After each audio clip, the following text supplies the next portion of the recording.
உங்க லைஃப்ல பேச முடியாத சிச்சுவேஷன், இப்ப பதில் இல்லை. ஐயோ அவங்க வழியில நிக்கிறாங்களே, கேட்பாங்களே, எங்க போயிட்டு வர? சர்ச்சுக்கு போயிட்டு வந்தேன். எவ்வளவு நாளா சர்ச்சுக்கு போறேன்? நான் இந்த மந்த் ஃபுல்லா போறேன். என்ன நடந்துச்சு கேட்பாங்களே.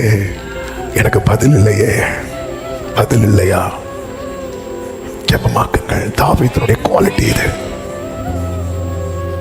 ஆமென். அபிஷாய்க்கு இப்படி வந்து அவன் அடிக்கணும்னு நிக்கிறான் அப்படின்னு அவருக்கு இதை விட அதிகமெல்லாம் வரணும். அபிஷாய் பிளான் என்ன தெரியுமா? சீமையை அழிக்கணும், அடிக்கணும். ஆண்டவருடைய பிளான் என்ன தெரியுமா? சீமையை தாவீது காலில் விழ வைக்கணும்.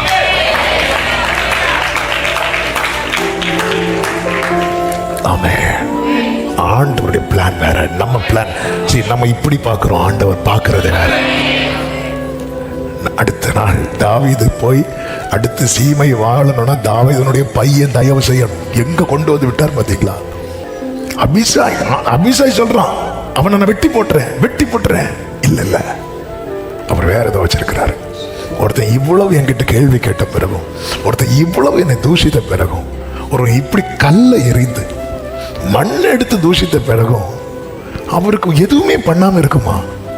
அபிஷாய்க்கே பண்ணுது. அபிஷாய்க்கும் தாவீதுக்கும் பெரிய டீப் ரிலேஷன்ஷிப் எல்லாம் கிடையாது. தாவீது ராஜா, அதனால அபிஷாய் இப்படிதான் ரியாக்ட் பண்ணி ஆகணும்.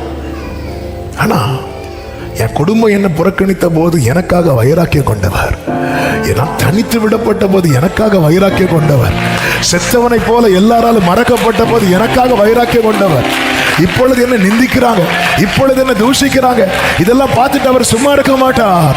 அபிஷாயை நீ நினைக்கிறதல்ல, அவர் வேற ஒரு பிளான் வைத்திருக்கிறார்.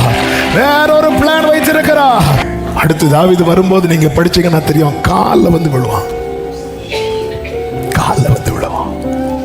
யோசேப்பின் சகோதரர்கள் யோசேப்பு அந்த அளவுக்கு அவன் கதறுதலை கேட்டுட்டு கர்த்தர் யோசேப்போடு இருந்தார். ஆண்டவர் மட்டும் அந்த இடத்துல இருந்து கோபத்துல எழுந்தருளி அத்தனை பேரையும் பட்சித்து போட்டிருக்கலாமே. அப்படிப்பட்டது மன்னிக்க முடியாத குற்றம் அல்லவா யோசேப்பின் சகோதரர்கள் செய்தார்கள். அப்படி இருந்தும் அவர் சைலண்டா இருக்க ரீசன் என்ன தெரியுமா? வேற ஒரு பிளான்.